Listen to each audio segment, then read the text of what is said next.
Welcome, listeners. Today we're embarking on a really deep dive into a crucial topic for anyone serious about cybersecurity. We're talking security assessment and testing. Think of it like the ultimate health check for an organization's digital defenses. It's about making sure everything isn't just set up securely, but that it actually functions securely, day in and day out. We've got some fascinating source material today, specifically digging into CISSP Chapter 15. Security assessment and testing. So, our mission. Let's unpack the most vital concepts, the essential tools, and the methodologies security pros use to make sure systems are truly secure, not just on paper, but really robustly secure in practice. How you actually prove your defenses work. Absolutely. And that's the key word, isn't it? Proof. This isn't just about, finding flaws, though it's definitely part of it. It's broader. It's about continuously validating that your security controls are doing what you expect them to do, that they're effectively safeguarding information. It's really the proactive backbone of any strong security posture. Make sure you're certain your defenses are up to the task. Okay, proving defenses work, that sounds huge. Where do you even begin with something so, vast? What are the first pieces we need to understand? That's a great question, because before you even touch a tool or run a scan, you absolutely need a strategy. So the first big area in our deep dive, Domain 6.0, security assessment and testing, really focuses on laying that strategic groundwork. Specifically, Section 6.1 talks about design and validate assessment, test, and audit strategies. This is where you plan your entire security assurance program. It's the blueprint, really. And when we talk about designing these strategies, one of the very first things to consider is who is actually doing the assessment, and crucially, whose control are they under. This really impacts the objectivity, the scope, everything. So first, you've got internal control. This means the assessment is done by folks within the organization's own direct control, like your own security team reviewing your own systems. It's kind of like your internal quality assurance team checking your own product. They know the systems inside out, but maybe, objectivity can be a challenge sometimes. Then there's external control. This involves bringing in an independent firm, say a cybersecurity consultancy. They're outside your organizational structure, your direct control. So they provide a really objective view, often with highly specialized skills. Imagine building a house, right? You hire an independent building inspector. They don't work for the builder, they work for you. Unbiased opinion. And going even a step further, we have third-party control. This often comes up when you're assessing, say, a vendor, a business partner, or maybe a cloud service provider. Now, these entities are outside your entire enterprise's direct control. You don't manage their staff or operations. But their security posture directly impacts yours because you rely on them. It's like auditing a supplier's factory. You need to ensure their security doesn't introduce risk into your world. That makes a lot of sense. That distinction based on who's doing it and their relationship to the organization. It's pretty critical for interpreting the results, I guess. But okay, beyond who, what about where? Where the systems actually live, does that change the strategy much? Oh, absolutely. Location is a huge factor. It dictates a lot about the approach. When we think about location, there are a few main scenarios. First, on-premise. This is your own physical data centers, your own infrastructure. You have full direct control over pretty much everything. The hardware, the software, the building security. It's all on you. Then, of course, there's the cloud. Services hosted by a third-party provider. Think Amazon Web Services, AWS or Microsoft Azure, Google Cloud. This immediately brings in what's called the shared responsibility model. And this is really important to grasp. Essentially, you are responsible for securing what you put in the cloud. Your data, your applications, how you configure the operating systems, your network settings within the cloud.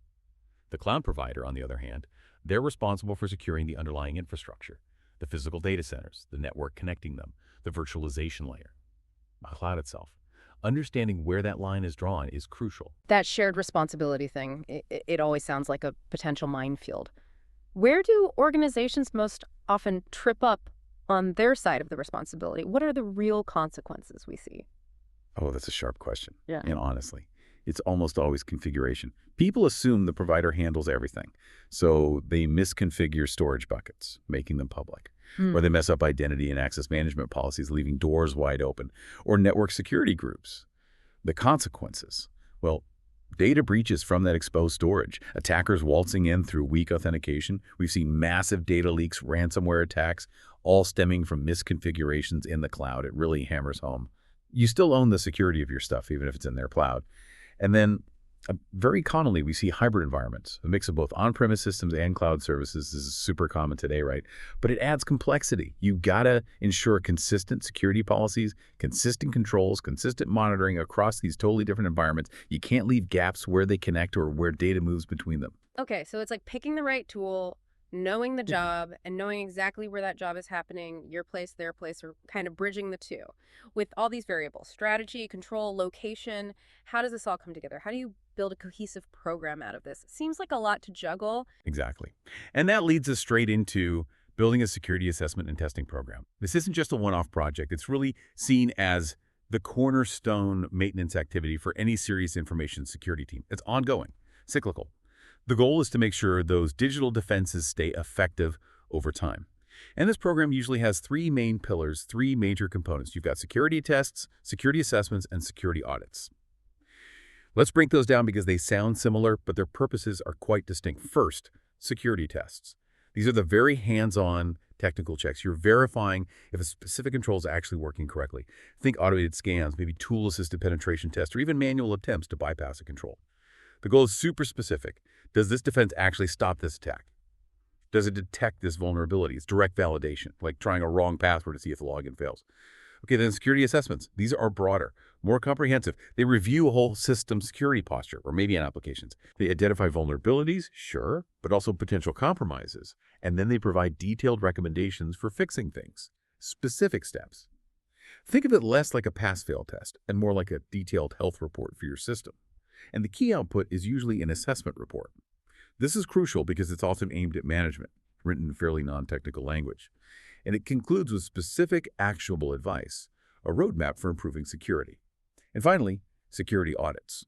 These are independent evaluations of how effective your controls are. And they're performed by unbiased auditors. Their primary purpose. It's different from tests and assessments. Audits are about providing assurance to stakeholders. That could be management, regulators, investors. Assurance that the controls are reliable, effective, and may be compliant with regulations.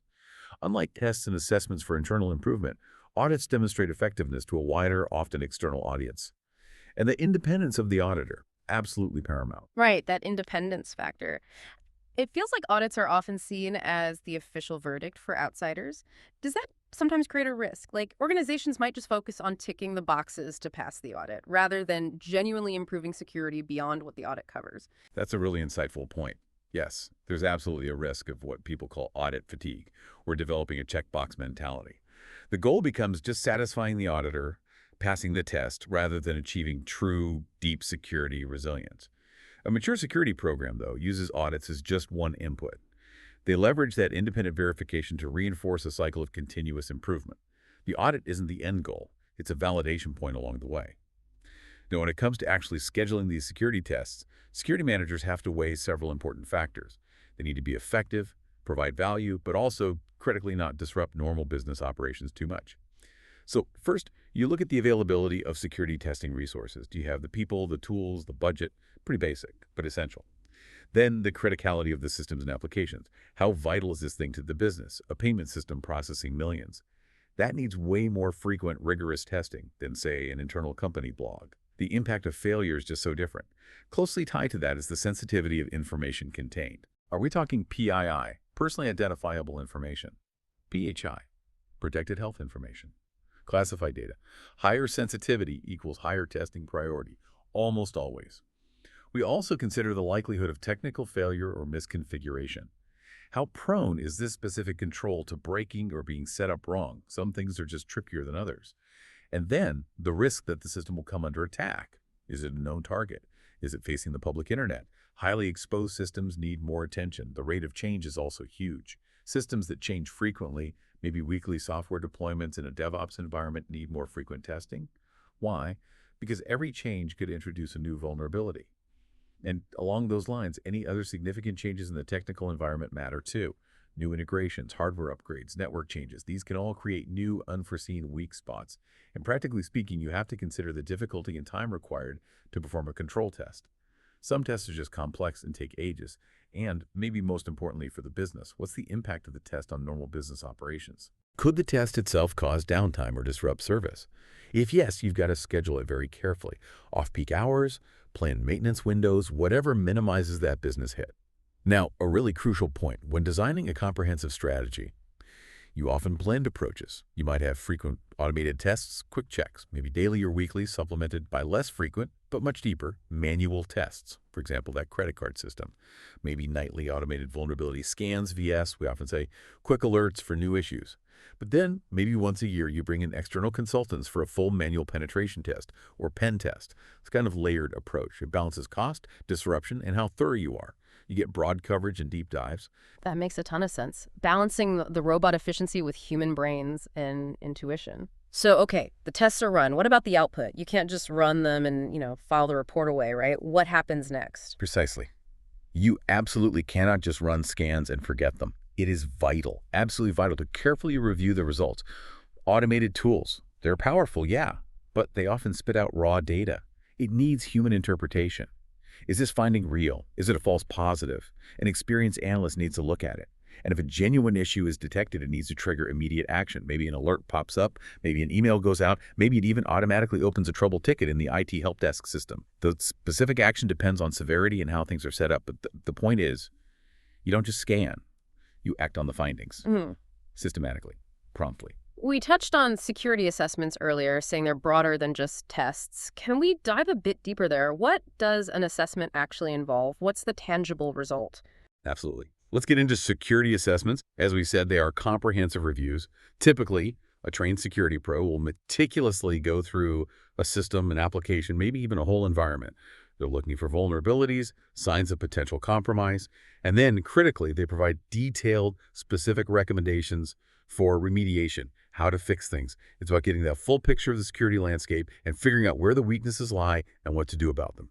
So during the assessment, they'll look at configurations, policies, technical controls, operational procedures, a wide range of things. The core output, the main deliverable, is usually an assessment report.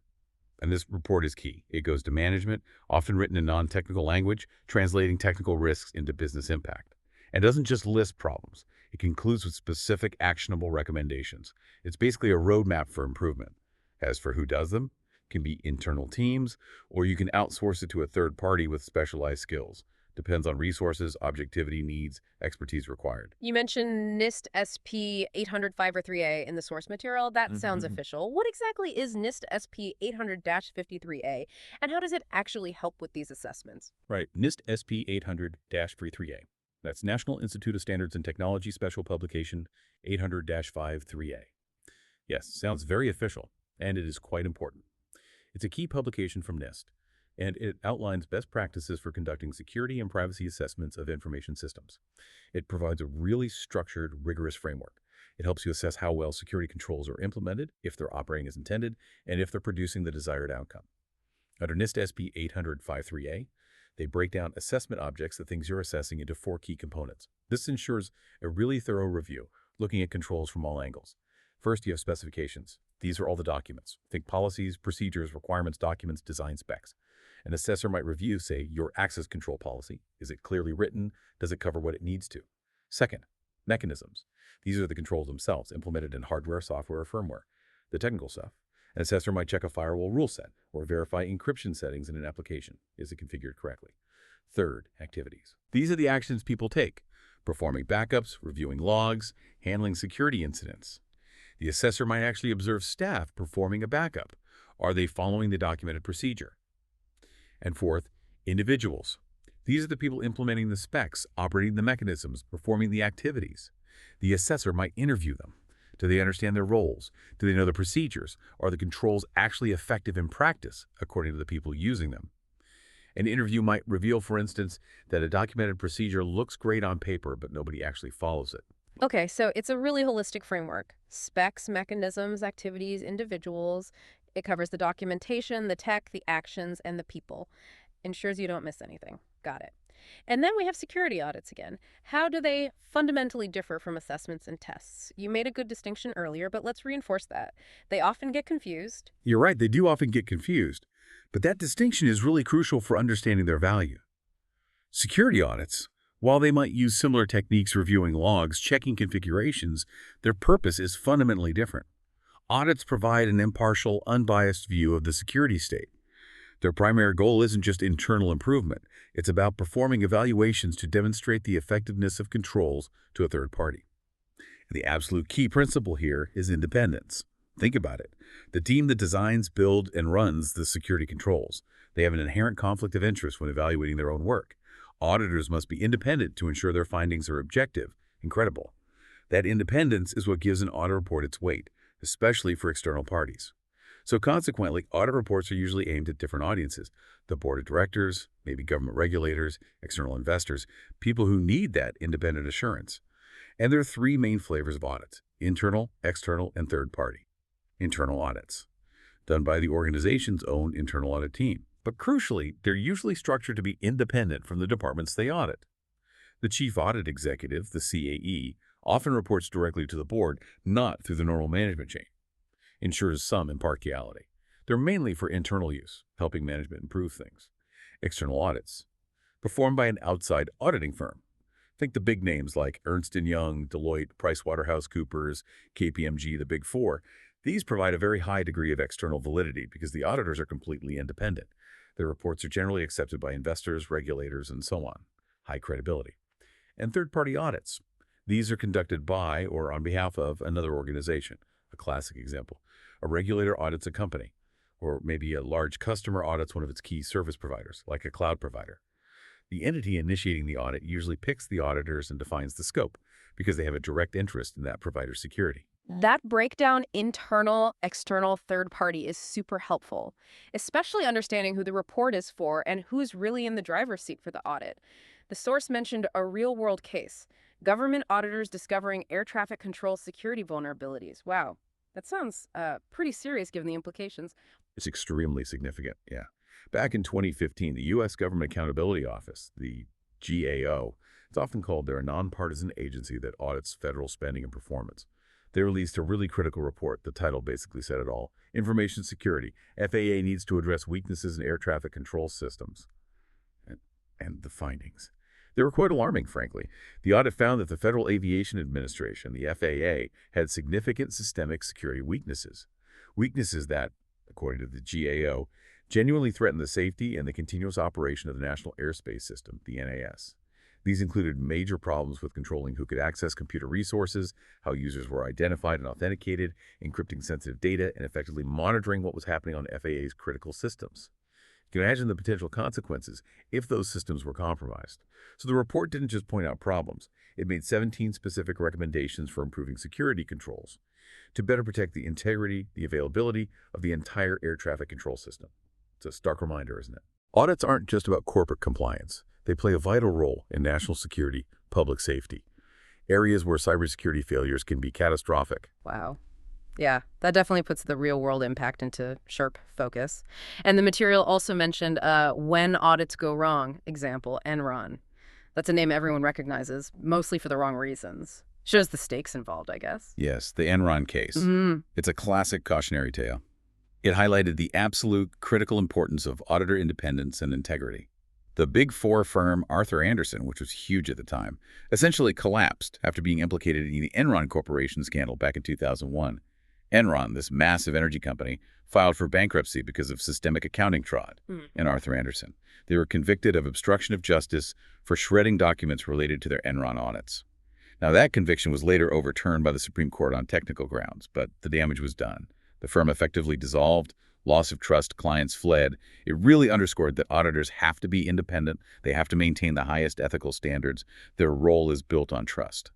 A powerful reminder indeed. So, given these incredibly high stakes, what specific standards actually guide these audits? How do we ensure quality and consistency? Right. Auditing standards are absolutely crucial. They provide the framework for quality, consistency, reliability.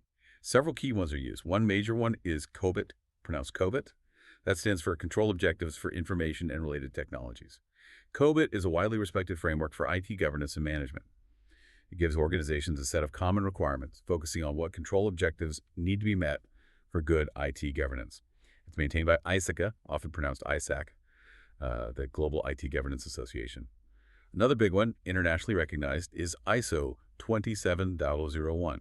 It's the International Organization for Standardization 27001.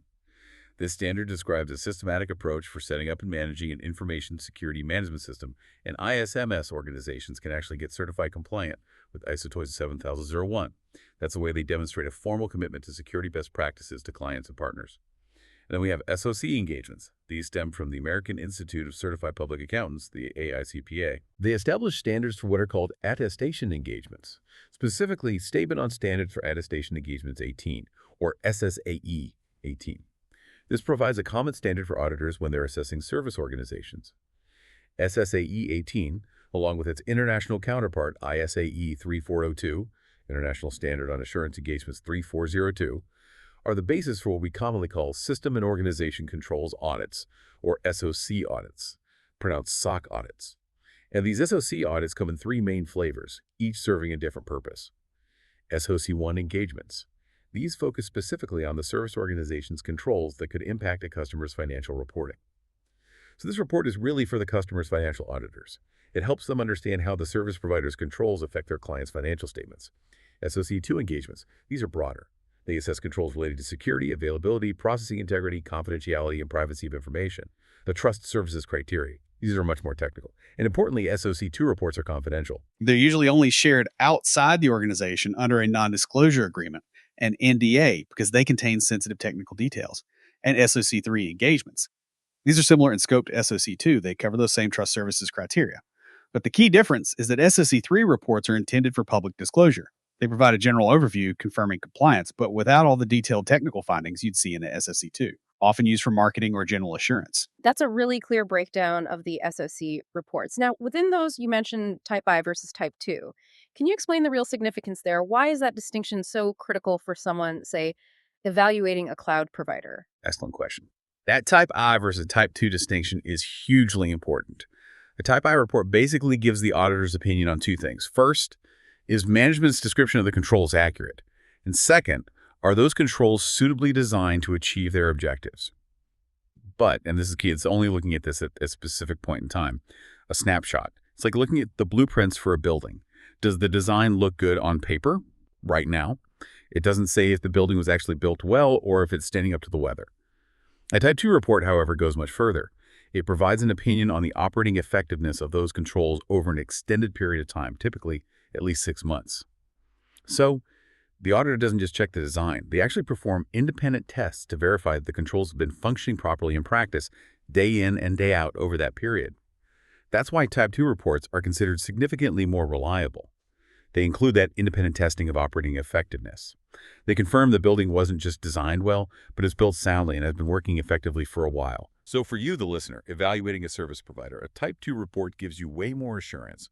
It proves sustained security effectiveness, not just a good design on one particular day. Okay, that covers the strategic landscape assessments, tests, audits, the standards, the types. Really helpful distinctions. Now, let's shift gears and get into actually conducting the tests, starting with vulnerability assessments. This feels like where we get hands-on finding weaknesses. Exactly. This is where the rubber meets the road in terms of actively finding those potential holes in the armor.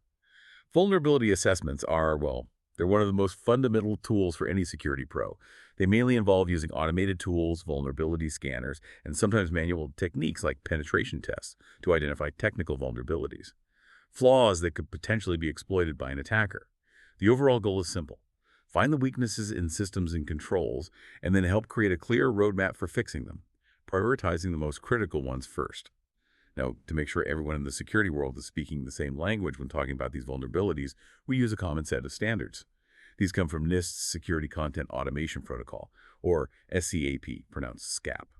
SCAP is all about automating security content and standardizing how we describe things. There are several components, but two are absolutely critical for listeners to grasp. First is CVE, which stands for Common Vulnerabilities and Exposures, pronounced CVE. Think of CDE as a dictionary. It gives every publicly known cybersecurity vulnerability a unique name, like CVE 2023-12345. It's a universal identifier. Second is CVSS, the Common Vulnerability Scoring System, pronounced CVSS. This provides a standardized score, typically from 0 to 10, indicating the severity of a vulnerability, low, medium, high, critical. That CVSS score is invaluable. It tells you immediately, is this a minor issue? Or is it a critical flaw needing immediate attention? It's key for prioritization. The other SQP components like CCE, CPE, XCCDF, OVL, They support automation and standardized reporting, but CVE and CVSS are the ones you'll encounter most often when dealing with vulnerabilities. That's super helpful, focusing on CVE and CVSS as the core what and how bad. So with that standard language established, what are vulnerability scans specifically? How do they work in practice to find things using those CVEs? Right. So vulnerability scans are the automated tools that do the legwork. They actively probe systems, applications, networks, looking for those known weaknesses, those CVEs. They provide quick, often point-and-click tests. You can schedule them regularly, say weekly or monthly.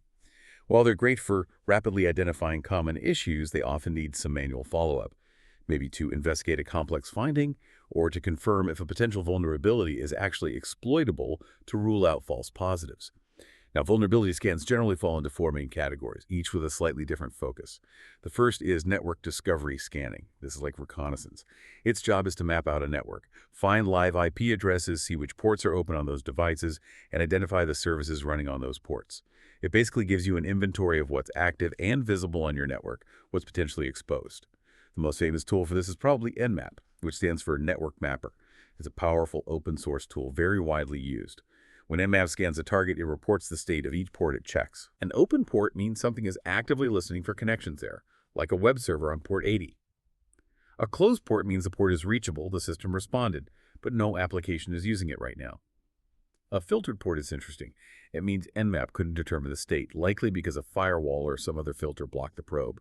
You don't know if it's open or closed behind that filter, but you know something is blocking access.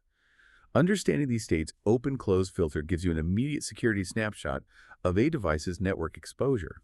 So for instance, if an Nmap scan comes back showing an IP address with ports 22, 80, and 443 listed as open, that instantly tells you, okay, this machine is likely running SSH, Secure Shell for Remote Admin, an unencrypted web server, HTTP on 80, and an encrypted web server, HTTPS on 443. A clear picture of exposed services. Often scanners will then perform banner grabbing. They connect to an open port and read the introductory message or banner the service sends back. This banner often reveals the exact software and version running, like Apache 2.4.54, gold dust for an attacker looking for known exploits against that specific version. Huh. Yeah, it's like the digital equivalent of a sign on the door saying, "Welcome. By the way, we're running Windows Server 2012 R2. Please come in." Exactly. It can be that revealing sometimes. And this brings up a critical warning for you, the listener. Just because you can run Nmap or any network scanner doesn't mean you should. Unauthorized scanning, even just a discovery scanning, can violate computer abuse laws in many places. Always, always get explicit written permission from the network owner before you scan anything that isn't yours, even on that coffee shop Wi-Fi. Okay, the second category. Network vulnerability scanning. These go deeper than just discovery. They don't just find open ports. They actively test the services on those ports for thousands of known vulnerabilities using those CVE definitions we talked about. They have huge databases of known flaws. Here, understanding false positives and false negatives is vital. A false positive is when the scanner reports a vulnerability that isn't actually there. Annoying, waste time. A false negative is much worse. A real vulnerability exists, but the scanner misses it. That creates a dangerous false sense of security. To improve accuracy and reduce false positives and negatives, these scanners can often run authenticated scans. They log in with valid credentials. This gives them a much deeper view, like an insider would have, letting them check patch levels, detailed configurations, leading to much more accurate results. Third category, web application vulnerability scanning. Web apps are a huge attack surface, right? Often public-facing, complex, handling sensitive data. These specialized scanners probe web applications specifically for common web flaws. Things like SQL injection, trying to sneak malicious SQL, structured query language, commands through input fields, or XSS, cross-site scripting, trying to inject malicious scripts into web pages that other users will view. It's crucial to scan web apps regularly. When first deployed, before going live, after any significant code changes, and definitely on an ongoing basis. Especially if you need to comply with standards like PCI DSS, the Payment Card Industry Data Security Standard, which mandates regular web app scanning. And the fourth category, database vulnerability scanning. Databases often hold the crown jewels, the most sensitive data.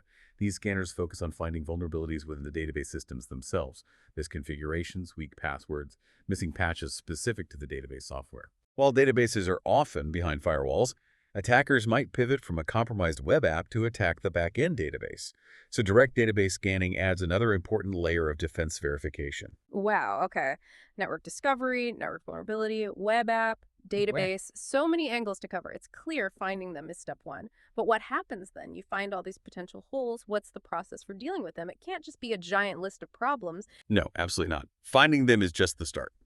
What comes next is the vulnerability management workflow. It's a structured process to handle vulnerabilities from discovery right through to resolution. It generally has 3 core steps. Step 1, detection. This is the initial identification, usually from one of those scans we just talked about. The scanner flags a potential issue. Step 2, validation. This is crucial. An administrator or a security analyst needs to confirm the finding. Is it a real vulnerability, or is it a false positive? This often requires manual checking or using other tools. And step 3, remediation. Once a vulnerability is validated as real, you fix it. This is the action step. Remediation could mean applying a patch from the vendor, changing a configuration setting, implementing a workaround, like maybe a specific firewall rule if a patch isn't available yet, or deploying some other control to block exploitation. And importantly, this workflow isn't just linear. It involves prioritization. You look at the severity, that CVSS score, how likely it is to be exploited, how critical the affected system is, and you tackle the biggest risks first. You can't necessarily fix everything at once. Okay, so detection, validation, remediation with prioritization mixed in. It sounds like finding holes in the fence, confirming they're real holes, and then patching the most dangerous ones first. Now, what about penetration testing or pen testing? How does that differ from vulnerability scanning? It feels like it takes things up a notch. It absolutely does. Pen testing goes significantly beyond just identifying potential vulnerabilities. Penetration testing actually attempts to exploit those identified weaknesses, to demonstrate that a flaw can actually be leveraged to compromise a system or application. So if vulnerability scanning is like finding the holes in the fence, penetration testing is like actually trying to climb through that hole, bypass the lock on the gate, or tunnel underneath. The goal is to actively defeat security controls, break into the target, and show the real-world impact of the vulnerabilities found. The National Institute of Standards and Technology, NIST, in their special publication 800-115, NIST SP 800-115, the Technical Guide to Information Security Testing and Assessment, lays out 4 distinct phases for penetration testing. Phase 1, planning. This is absolutely critical, maybe the most critical phase. You define the scope, what systems are fair game, what's off limits. You establish clear rules of engagement, what techniques are allowed, what times are okay, who to contact if something goes wrong, and crucially, you get explicit written authorization from management. You are, after all, attempting to break into their systems. Doing this without permission is illegal and unethical, period. Phase 2, discovery. This is the reconnaissance phase. You gather information about the target environment. This uses many of the same tools as vulnerability assessment, network mapping, port scanning, identifying services, but maybe with a more adversarial mindset. You're looking for potential entry points and weaknesses to leverage in the next phase, phase 3, attack.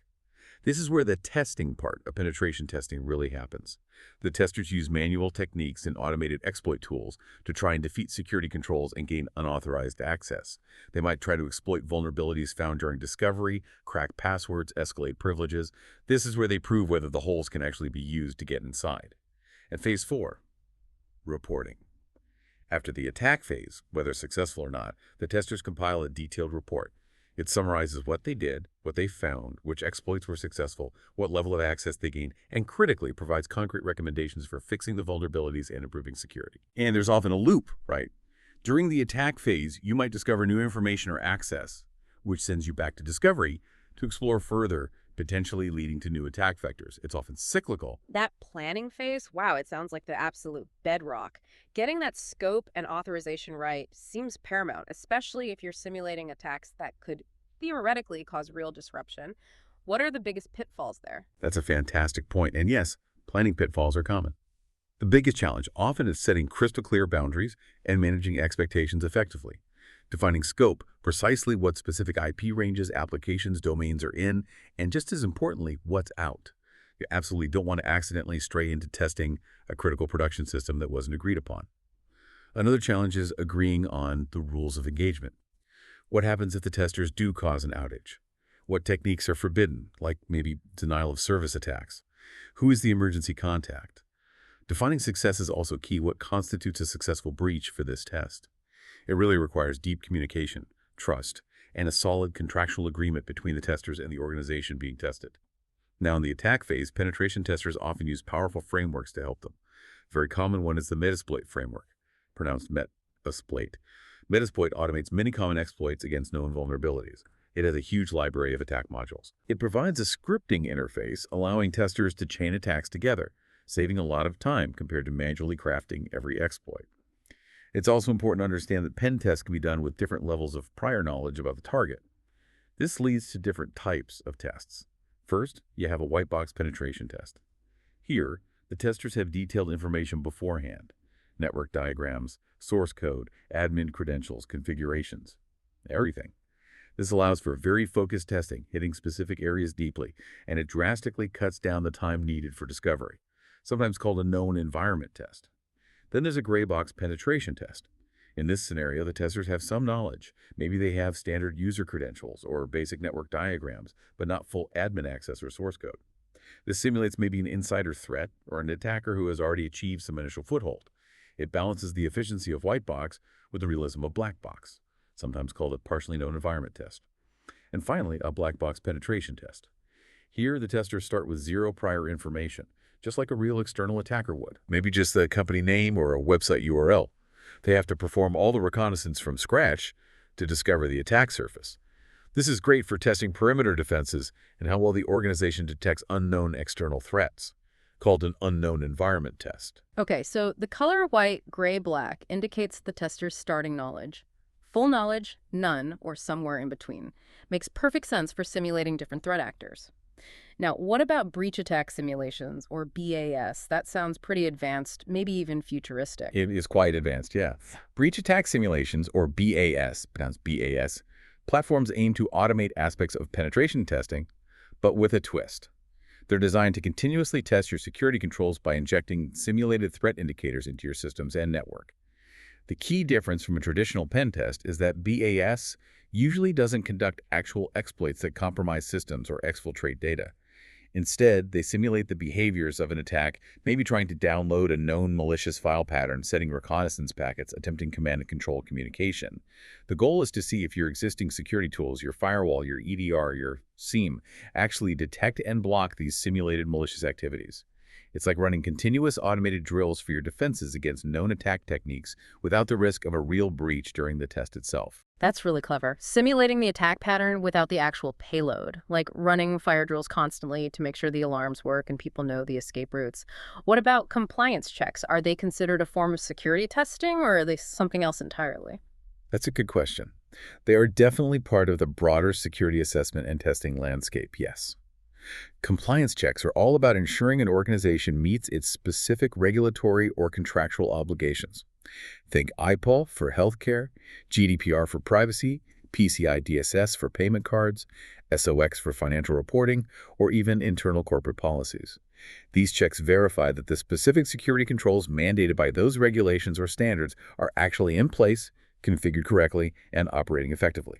Performing these checks periodically is crucial for demonstrating due diligence, avoiding potentially hefty fines, and maintaining trust with regulators and customers. So yes, it's a type of testing, but driven specifically by compliance requirements. Okay, shifting focus a bit now. Software. It runs everything these days, from our phones to financial markets to power grids. It's critical.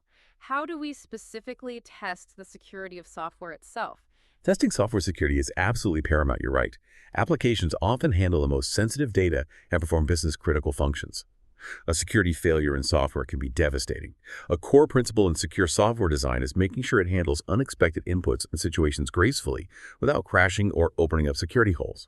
This is called exception handling. Good exception handling is fundamental. Now, a really critical part of testing software is code review, sometimes called peer review. This involves developers who didn't write the code originally, carefully reading through the source code. They're looking for security flaws, performance issues, logic errors, violations of coding standards before the code gets deployed. That human review can catch subtle issues that automated tools might miss. For really critical software, this can follow a very rigorous, formal process like Fagan inspections. Fagan inspections involve multiple defined steps: planning, overview, preparation, the actual inspection meeting, rework by the author, and follow-up verification. It's a highly structured way to find defects early. Alongside manual reviews, organizations also rely heavily on automated review tools, often integrated into the development pipeline to quickly catch common flaws. We also have specialized automated testing techniques designed specifically for software security. Static application security testing, or SAST, pronounced SAST. SAST tools analyze the software security without actually running it. They examine the source code directly or sometimes the compiled binary code. They look for patterns that indicate potential vulnerabilities like buffer overflows, certain types of injection flaws, insecure coding practices. Think of SAST like a sophisticated spell checker and grammar checker specifically for security flaws in code. In contrast, you have dynamic application security testing, or DAST, pronounced DAST. DAST tools evaluate the software security while it is running. They interact with the application from the outside like a user or attacker would, sending various inputs and monitoring the responses to find vulnerabilities that only manifest at runtime. DAST is particularly good at finding things like cross-site scripting, XSS, SQL injection, command injection, insecure session management. Flaws that depend on how the application processes data and interacts with its environment. It's like actively probing and stress testing the live application. DAST can also use synthetic transactions, predefined scripts, simulating user actions like logging in or making a purchase, or benchmarks to check performance and security under load. Building on those, we have newer approaches too. Interactive application security testing, or IAST, pronounced IAST. IAST instruments the code and runs inside the application while it's being tested, often during DAST or manual testing. It observes the application's internal behavior, data flow, and back-end connections in real time. It tries to combine the inside-out view of SAST with the runtime view of DAST. And then there's runtime application self-protection, or RASP, pronounced RASP. RASP is less of a testing tool and more of a defense tool that leverages testing concepts. RASP agents run on the server alongside the application. They intercept calls to and from the application, analyzing them in real time and blocking potentially malicious requests or behavior before they can exploit a vulnerability. It's like having a built-in security guard for the application itself. Now, when security professionals find vulnerabilities, especially in third-party products, there's an ethical consideration: ethical disclosure. The principle is straightforward.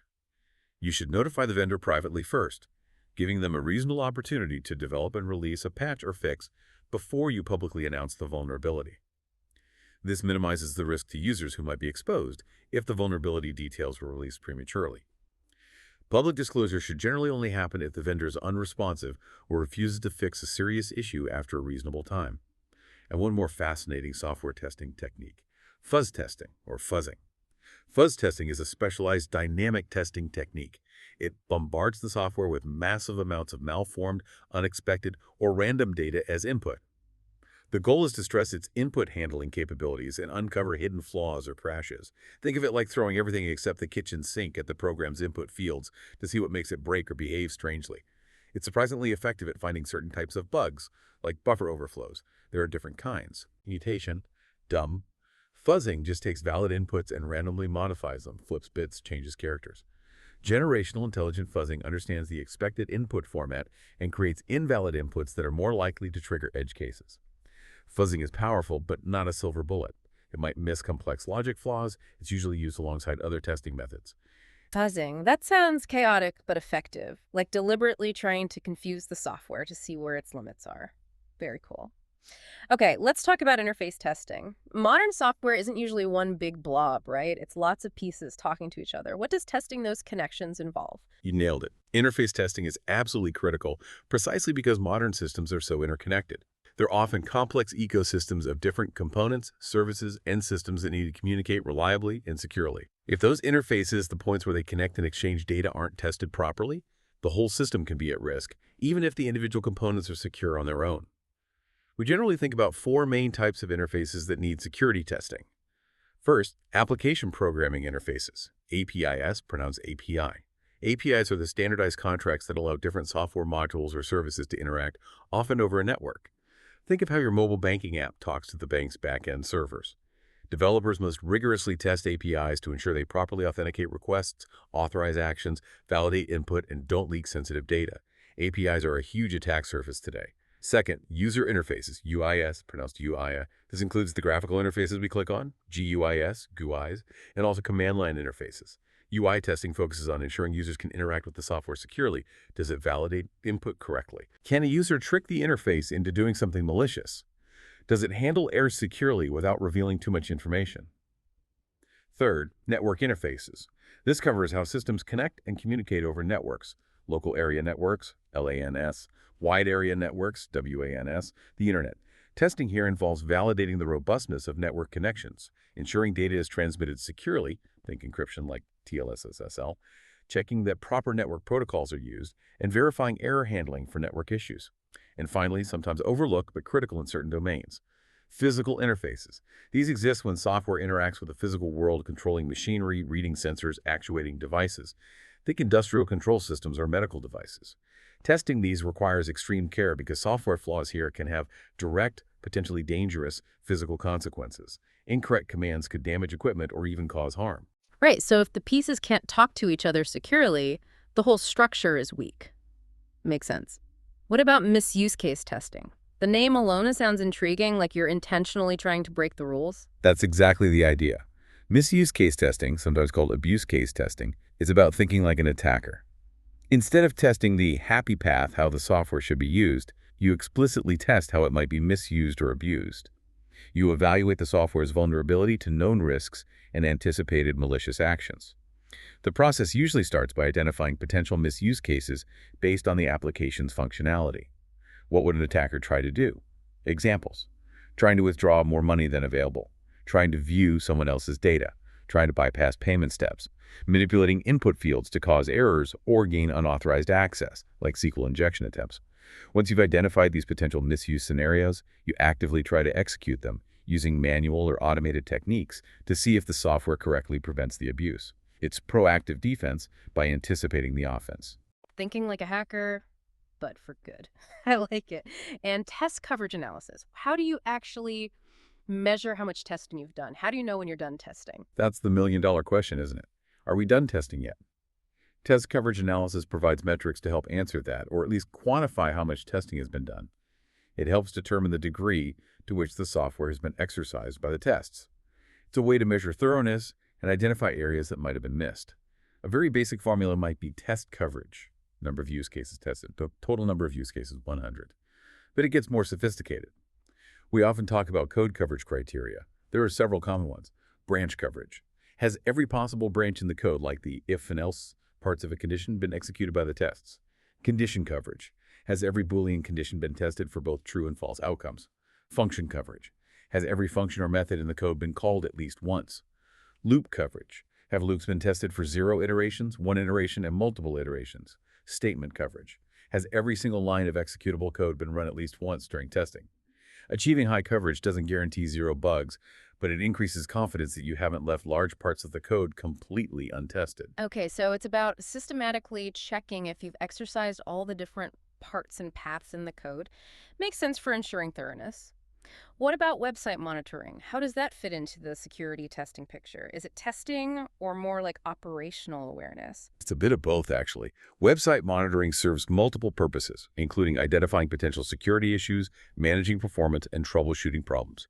It provides ongoing visibility. There are two main flavors. First, passive monitoring, which is often called real user monitoring, or RUM, pronounced RUM. RUM analyzes the actual network traffic generated by real users visiting your website. It captures data on page load times, errors encountered, browser types, geographic locations, all based on actual user experiences. This can help spot performance degradations or widespread errors potentially caused by attacks or misconfigurations as they happen in the real world. The second form is synthetic monitoring. This involves using scripts or bots to perform artificial transactions against your website from various locations around the world. You script a sequence of steps, maybe logging in, adding an item to a cart, proceeding to checkout, and then run these scripts regularly, say every 5 minutes. This proactively checks if key website functions are available and performing adequately. It measures response times and can alert you immediately if critical pathway breaks, even if no real users are experiencing the problem yet. Useful for catching issues before they impact customers. So Roam watches real users, Synthetic simulates them.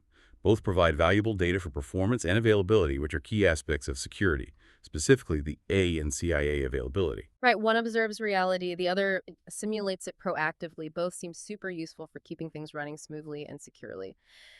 Okay, so beyond all these specific technical tests on code, networks, websites, there's also a whole layer of management processes and data collection involved, right? What does that encompass? Absolutely. This falls under the umbrella of implementing security management processes and collecting security process data. These aren't just about finding technical flaws. They provide crucial management oversight, help detect deviations from policy, and can act as a deterrent against insider threats or mistakes. They feed back into the continuous improvement loop. One of the most fundamental processes here is log reviews. Storing, centralizing, and regularly reviewing log data is absolutely essential for security visibility and incident response. Tools called SIM, that Security Information and Event Management, often pronounced SIEM or SIEM, are designed for this. They automate the collection, aggregation, correlation, and analysis of logs from countless sources: servers, firewalls, applications, etc. SIMs help provide a unified view and generate alerts for suspicious activity. And for logs to be useful, especially for correlation, accurate timestamps are critical. That's where NTP, the Network Time Protocol NTP, comes in, ensuring clocks across all devices are synchronized. Sometimes, especially during investigations or audits involving privileged users, specialized e-discovery tools might be used to review specific logs carefully, ensuring privacy isn't violated while checking for illegitimate activity. And things like NetFlow logs, which record network conversations, who talks to whom, when, how much data, are invaluable for incident investigation. Another critical management process is account management reviews. This isn't just about creating accounts, it's about regularly reviewing existing accounts and permissions. Do users still need the access they have? Has anyone gained unauthorized privileges? Are permissions appropriate for their roles?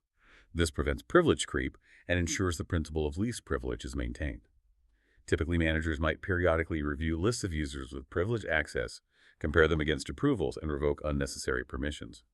For large organizations, auditors might take a random sample of accounts for detailed verification. And modern IAM, identity and access management (IAM) systems often provide tools and automation to facilitate these reviews and maintain audit trails. Backup verification data is also a vital management process. Having backups is great, but you need to know they work. This involves not just checking if the backup job completed successfully in the logs, but periodically performing actual test restores. Can you restore a specific file? Can you restore an entire system? Or the restored data and systems functional and intact? This verifies the integrity and availability of your recovery capability. These verified backups are, of course, critical for effective disaster recovery, DR, and business continuity, BC, planning and execution. Regular testing of DR and BC plans themselves is also part of this management oversight. And we can't forget training and awareness. This is crucial for the human element of security. The goal is to educate employees about current threats, like phishing, social engineering, their security responsibilities, company policies. It starts with onboarding and needs to be ongoing. Many organizations now use phishing simulations, sending fake phishing emails to employees to see who clicks, who reports it. It measures the effectiveness of awareness training and reinforces learning. For cybersecurity professionals themselves, ongoing training often involves practical exercises, sometimes competition style. You often hear about red teams, the attackers trying to break in, blue teams, the defenders trying to stop them and monitor systems, and white teams, the referees, judges overseeing the exercise. A really effective approach is purple teaming. This isn't a separate team, but rather a collaborative process where the red and blue teams work together, sharing tactics, techniques, and procedures, TTPs, during or after an exercise to improve overall defense. It's about learning from each other. Common exercise formats include Capture the Flag, CTF, where teams score points for achieving specific objectives, and tabletop exercises, which are discussion-based walkthroughs of incident scenarios. Finally, security managers need to track progress and status.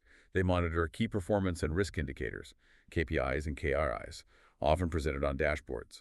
Examples: number of open high-severity vulnerabilities, average time to remediate vulnerabilities, number of compromised accounts detected, number of software flaws found before production, repeat audit findings, user attempts to access malicious websites. These metrics give management ongoing visibility into the security program's health and effectiveness. And many of these reviews culminate in a formal management review and approval step, ensuring accountability. Okay, that makes sense. It's the whole ecosystem around this: technical tests, logs, accounts, backups, training, metrics, all feeding into managing security effectively. We've touched on reporting throughout, but it seems like there's a distinct final step focused purely on analyzing the output and generating the actual report. What's involved there? Yes, Section 6.4, Analyze Test Output and Generate Report, really focuses on closing that loop, translating the raw data from all those tests into actionable intelligence. After the scans, the pen tests, the code reviews, you've got a potentially huge amount of raw findings. This phase is about making sense of it all.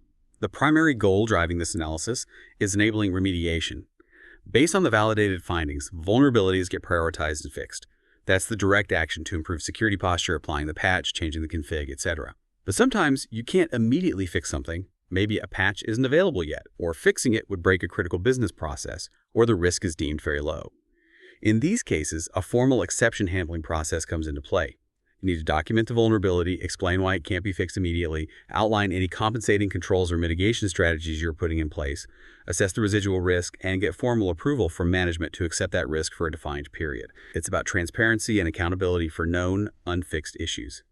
And ethical disclosure, as we mentioned before, also fits here. If your testing uncovered a flaw in a third-party product, this is the point where you formally follow that process of notifying the vendor. But the core skill in this phase, it's translating those technical details, the vulnerability IDs, the scanner outputs, the exploit, steps into something meaningful for the business. The final report needs to clearly communicate not just what was found, but what it means in terms of business risk, potential impact, and regulatory exposure. And most importantly, what needs to be done about it, with clear, prioritized recommendations. It's about bridging the gap between technical findings and business decisions.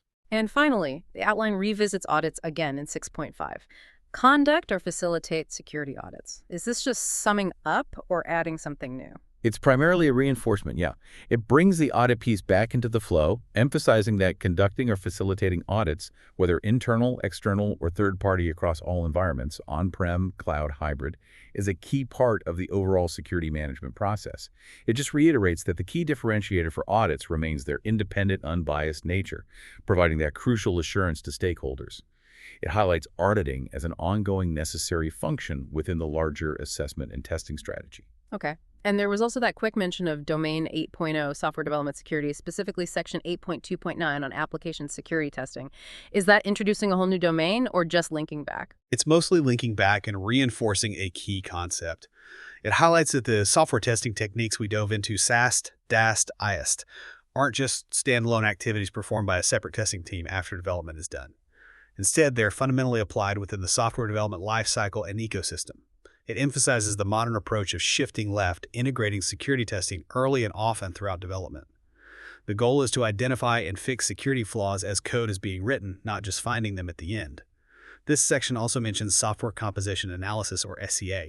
SCA tools specifically identify the open source and third-party libraries and components used within your software.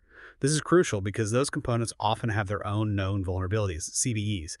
SCA helps you track your software supply chain risk. So yeah, it reinforces that application security testing is an integral part of secure software development, not an afterthought. All right. That was incredibly comprehensive. We've journeyed through strategy, tests, assessments, audits, vulnerability management, pen testing, software testing, management processes. Let's try and distill this. If you had to pick the absolute most critical takeaways for our listeners from this whole deep dive into security assessment and testing, what would they be? Let's recap the essentials. Okay, critical takeaways. First, for me, is truly understanding the distinct roles of the three pillars: security tests, assessments, and audits. Tests verify specific controls. Assessments provide a broad diagnostic and roadmap for fixing issues. Audits offer independent assurance, often for external parties. Knowing the difference is key. Yeah, and related to audits, that SOC 1, 2, 3 distinction, and especially Type I versus Type 2 reports. Understanding that a Type 2 shows operating effectiveness over time is crucial when you're relying on a service provider. That's takeaway number 2 for me. Absolutely. Yeah. Third, the entire vulnerability management workflow. Detect, validate, remediate. It's not just about running scans. It's the systematic process of finding, confirming, prioritizing, and fixing weaknesses, using standards like CVE and CVSS to guide the effort. Right. And fourth, understanding how penetration testing goes beyond just scanning. It actively tries to exploit flaws. Knowing the difference between white box, gray box, and black box helps you understand how different attacker perspectives are simulated. Good one. Fifth, I'd say the importance of baking security into software development. Using techniques like SAST, DAST, IST, and fuzz testing during development, not just at the end, is fundamental to building secure applications from the ground up. Don't forget SCA for managing third-party component risk, too. And my final takeaway, number 6, kind of tying it all together, is the continuous nature of all this. It's not a project with an end date. The ongoing management processes, log reviews with SIAM, account management, backup verification, training and awareness, including things like red, blue, purple teaming, monitoring KPI screens. It all emphasizes that security is a constant cycle of validation, adaptation, and improvement. Exactly. Continuous validation and continuous improvement. That's the heart of it. What a journey through the world of security assessment and testing. It really hammers home that security isn't just about setting things up correctly once. It's an ongoing, dynamic process. Precisely. It has to be dynamic because the threats are dynamic, technology changes, business needs evolve. Understanding these methodologies, how to test, assess, audit, empowers you, the listener, to not just find weaknesses, but to proactively build and maintain a truly resilient security posture. It builds confidence. So what does this all mean for you, our listener, as you tackle the complexities of cybersecurity day to day? It means that just having security controls installed isn't enough. Not even close. You have to constantly prove they are effective through rigorous ongoing validation. Real security, lasting security, comes from that continuous cycle of testing, learning, and adapting. A powerful thought to end on. It's all about the validation, the proof, and that relentless cycle of improvement. Thank you so much for guiding us through that, and thanks to all of you for joining us on this deep dive. Until next time, keep listening, keep learning, and stay secure.